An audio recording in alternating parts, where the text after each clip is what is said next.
모르면 돌아가서 공부하고 와라. 뭐 이런 내용이에요.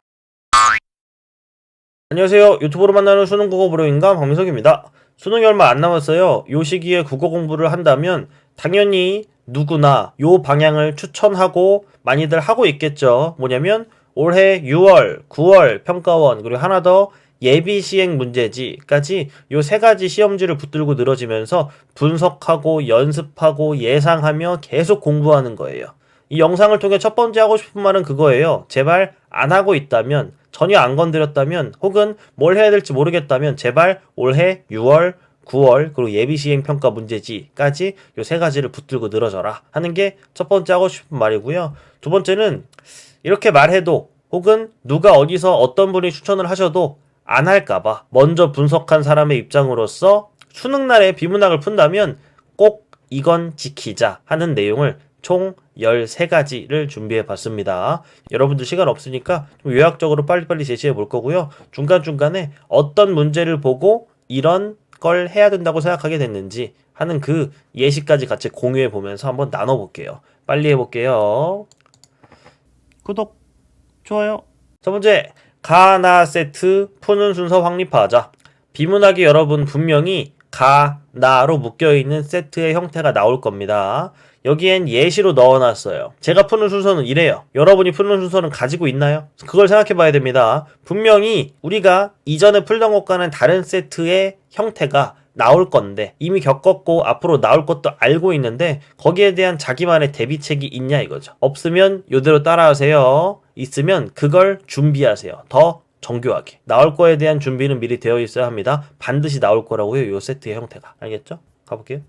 두 번째. 생략은 있지만 잉여는 없다. 이걸 명심하자 하는 내용이에요. 뭐냐면 지문에서 어떤 내용을 설명할 때 대충 설명할 수는 있어요. 하지만 설명할 때 쓴 내용은 반드시 어디에서 활용하냐면 문제에서 활용할 거예요. 두 가지를 생각해 볼게요. 지문에서 분명히 굉장히 중요하게 파악을 했단 말이죠. 근데 문제를 풀면서 아까 파악했는데 왜 안 쓰지? 하는 정보가 있어요. 그리고 그 다음 문제 풀이에 들어간단 말이죠. 그럼 미리 생각하세요. 이 문제 풀이엔 이 정보가 중요하게 쓰일지도 몰라. 이렇게. 반대로 선택지의 내용을 보는데 이 내용은 내가 지문 내용 파악할 때 가지고 온 적이 없는데? 하는 내용이라면 그냥 선택지를 읽고 대충 생각해서 문제 풀지 마시고요. 분명히 지문에서 내가 못 찾은 거예요. 아예 찾아본 적도 없는, 건드려 본 적도 없는, 혹은 중요하게 생각하지 않아서 넘어간 뭐 그런 정보인 거죠. 찾아서 확인하고 표시한 다음에 이런 내용이 있구나. 그래서 이 선택지가 만들어졌구만. 짝짓기 하고 문제 다시 푸세요. 예시로는 요거 넣어놨어요. 9평에 29번. 4번에 이 지문을 그냥 제가 읽은 대로 읽었거나 제가 생각하는 일반적인 방식으로 읽었다면 여기 나오는 광고물의 의미 이런 말을 엄청나게 자세하게 판단하기가 어려웠을 거예요. 파악하기가. 모든 내용을 다 외우고 다 기억한 사람이 아니라면. 근데 보다가 광고물의 의미 비슷하겠지, 일치하겠지 하고 고를 수가 없잖아요. 적절한 거 하나 고르는 문제이기 때문에. 광고물의 의미? 이런 말은 본 적이 없는데 지문과 다시 찾는 거예요. 보면 아까 읽을 땐 별로 중요하게 생각하지 않았던 어구의 의미라는 말이 딱 두 개가 보여요. 어구의 의미라는 항목을 내가 배제했구나. 혹은 중요하게 생각하지 않아서 누락시켰구나. 이 내용을 가지고 가서 보니까 요 근거가 있구만 하고 답을 4번을 찍어줘야 되는 그런 문제가 되는 거예요. 예시는 이랬고 이 문제 풀어보면서 이런 내용을 말하려고 했구나 하는 거 공감할 수 있게 한번 해보세요. 그래서 출처를 써놓은 겁니다. 보기가 나와도 지문이 훨씬 더 중요하다. 저는 심지어 뭐를 써놓는 편이냐면 A를 적용하여 있잖아요. 이 A는 지문에 있는 거니까 여기다 이렇게 쓰는 편이에요. 왜 쓰냐면 문제를 풀다가 까먹을까봐. 당연한 내용인데 문제를 풀다 보면 거의 다른 사람이 되잖아요. 되게 멍청하고 시야가 좁은 다른 사람.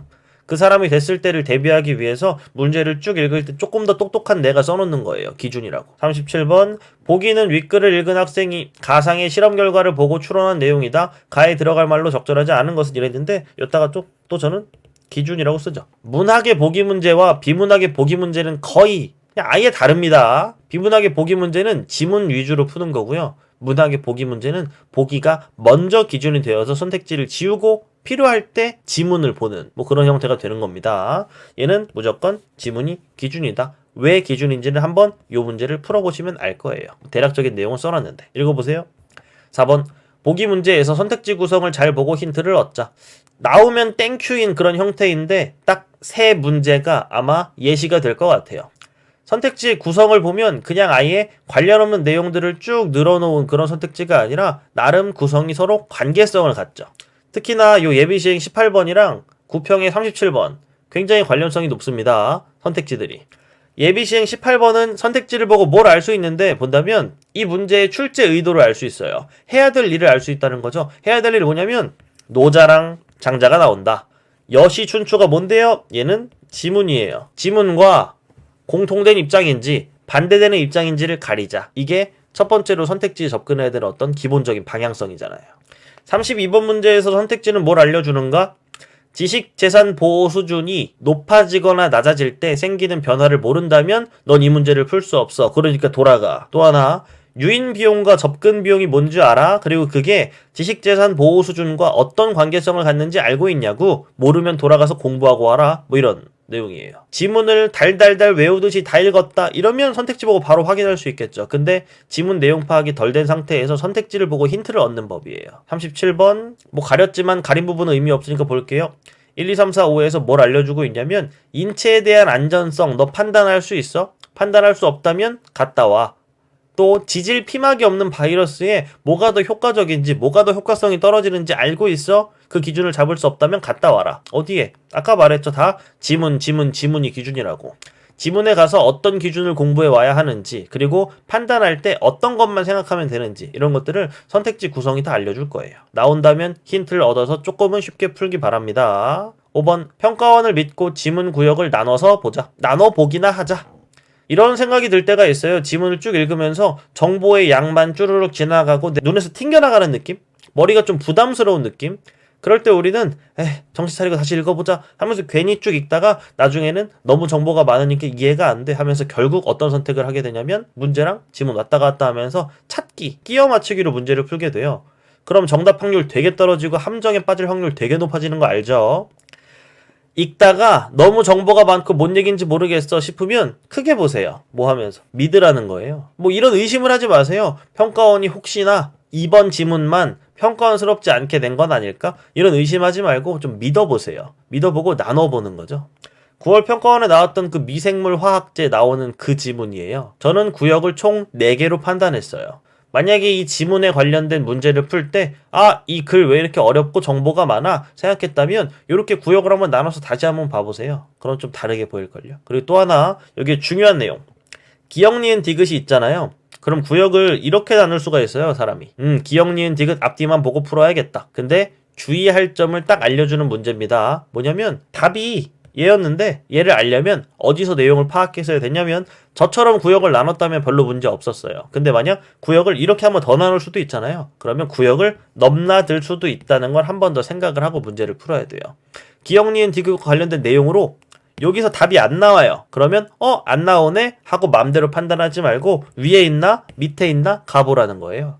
잘 안 보이겠지만 여기 있었습니다. 병원체의 종류에 따라 완전히 같지는 않으므로 동일한 항미생물 화학제라도 그 살균 효과는 다를 수 있다. 이 내용 가지고 3번을 찍었어야 되는 내용이었던 거죠. 구역을 나눠 판단해라. 구역을 나누면 읽기가 조금 더 수월해질 거니까. 단 그 구역 안에서 정보 해결이 안 될 때, 선택지 판단이 완벽하게 해결이 안 될 때는 다른 구역으로 넘나들 수도 있어야 한다. 높은 확률로 윗 구역의 내용이 관련된 게 있을 거예요. 이런 거 생각해 보시기 바랄게요. 부분에 대한 이해가 트렌드다. 얘는 뭐냐면 이 사례를 활용하는 법에 대한 이야기를 꼭 하고 싶었어요. 다른 과목이랑 좀 짬뽕 되는 경우인데 예시 나오면 그냥 이렇게 지워버리는 경우가 있어요. 예시는 지문을 길게 할 뿐이야. 예시가 중요한 게 아니라 앞에 있는 그 설명이 중요하지 그 설명을 알면 끝나는 거야. 비문학에서 제일 안 좋은 태도 중에 하나예요. 옛날에는 그냥 대충 찾아서 풀렸어요. 근데 요즘은 부분이 다 이해가 안 되면 전체가 조각이 안 맞을 거예요. 그리고 함정에 빠질 확률 엄청 올라갈 거고. 이해를 해야 돼요. 여기부터 여기까지를. 근데 만약 사례가 나온다면 이 사례는 우리에게 왜 준 거냐면 이해하라고 준 거예요. 더 크게 봤을 때 이 지문을 왜 썼을까요?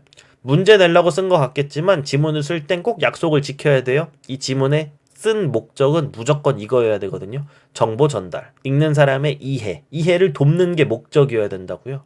이해를 돕기 위해 나름의 노력을 하고 있을 거예요. 우리가 읽을 때 어려워서 그렇지. 그 나름의 노력에 가장 대표적인 게 요 예시를 드는 건데 요 예시를 쌩 까면 당연히 안 되겠죠. 순서를 정해줍니다. 첫 번째, 예시는 나중에 보고 일단 개념이나 어려운 내용 띡 나와 있는 거 그걸 이해하려고 지도해 보세요.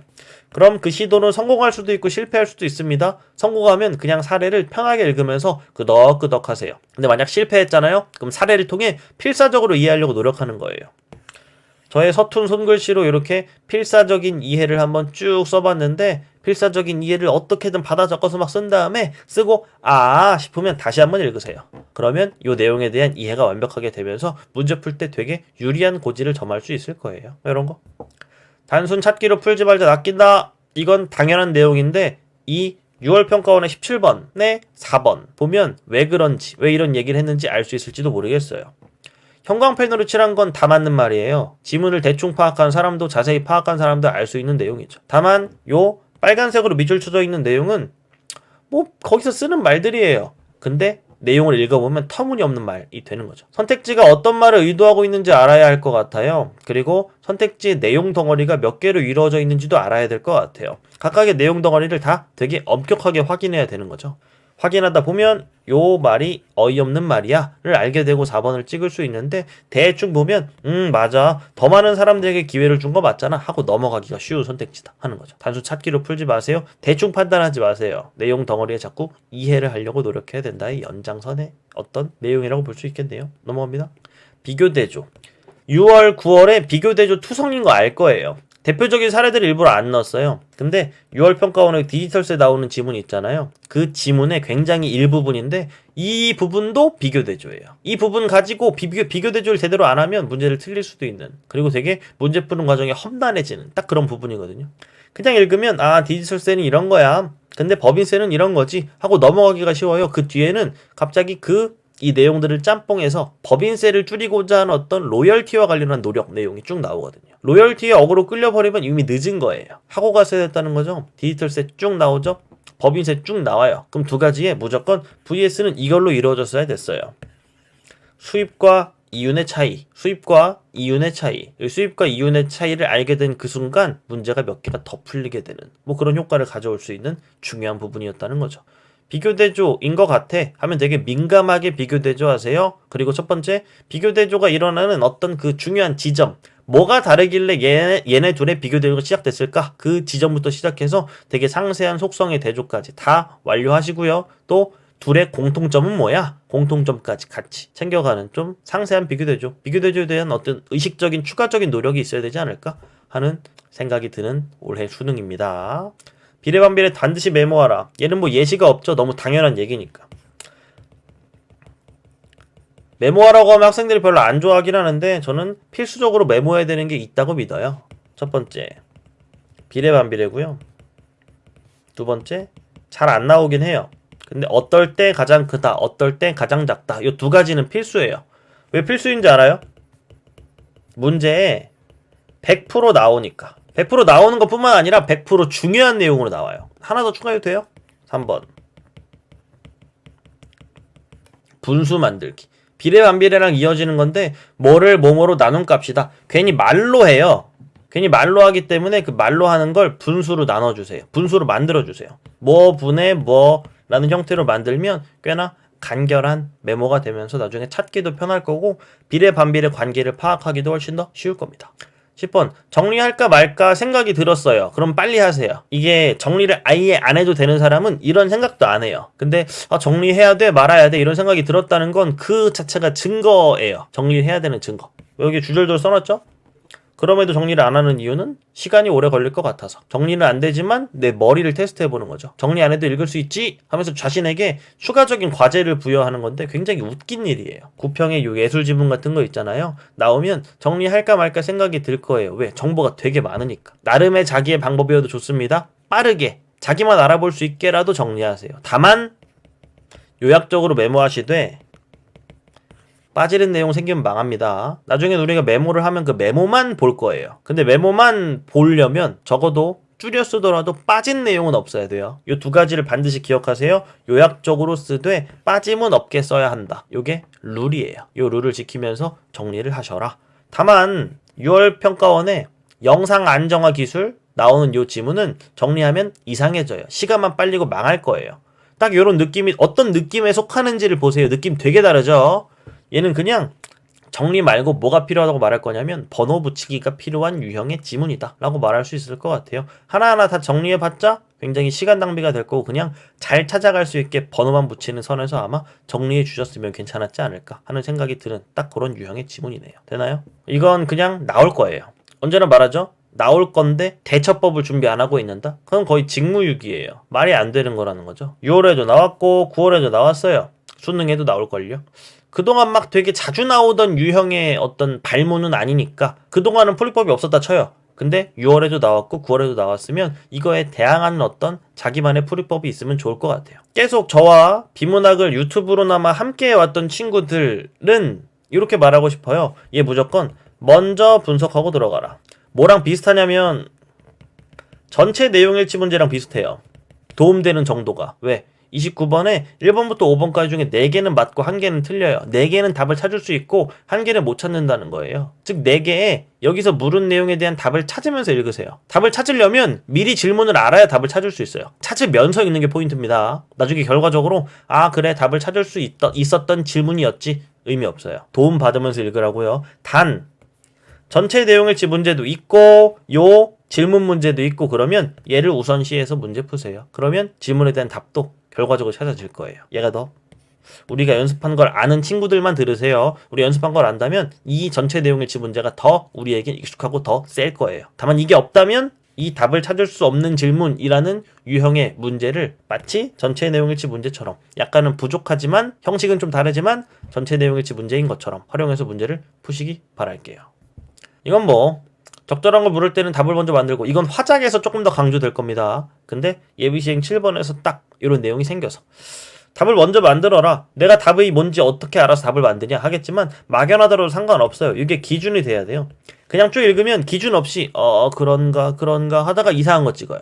참고로 기억에 대한 동일론자의 대답으로 가장 적절한 것 먼저 막연하더라도 답을 만들어 본다면 컴퓨터가 두뇌가 생긴다면 가능? 이게 저의 답이었어요. 그래서 답이 1번이 되는 뭐 그런 문제였죠. 나중에 풀어보세요. 풀어보면 아마 뭔 말 하는지 알 거예요. 미리 답을 만들고 오지 않으면 읽으면서 하다 이상한 거 찍어요. 그다음 이건 뭐 하나 연습해보는 건데 여기에 단순성의 원리라는 말이 나오고 동일자 식별 불가능성이란 말이 나와요. 분명히 지문 읽을 때 있었으니까 그거 가지고 해볼 텐데 순간 특히 여기에서 동일자 식별 불가능성에 대해서 자기 맘대로 판단할 거예요. 동일하진 않으니까. 근데 지문에 기본적인 어떤 뜻이 다 있고요. 그죠? 다 있고 중요사항까지 여기 있어요. 이거 가지고 문제 푸는 거였거든요. 마저 읽어볼래요? 의심이나 생각 같은 것을 포함한 경우에는 적용되지 않는다. 근데 생각할 수 있다. 답은 4번. 이렇게 푸는 거였다는 거죠. 이걸 가지고 내 머리를 기준 삼아 생각하기 시작하면 지문과 멀어지고 답과도 멀어지는 거예요. 이 문제도 한번 풀어보시길 바랄게요. 예비시행 문제 만약에 안 푼 친구들 있으면 반드시 풀어보시고요. 그리고 6월, 9월 평가원 계속 그렇게 내팽개쳐 놓고만 있다면 당장 이 영상을 보는 순간부터 시작하셔야 됩니다. 분석하고 또 분석하고 분석하면서 아 내가 맨날 이런 걸 실수하는구나. 아 이런 거 꼭 해야 되겠다. 이런 문제 나오니까 아 앞으로 경향성이 이러니까 좀 익숙해지는 게 중요할 것 같은데 모여도 상관없어요. 계속 6월, 9월과 요 예비 시행을 붙들고 늘어져라 라는 이야기를 마지막까지 남기면서 저는 여기까지 해볼게요. 안녕.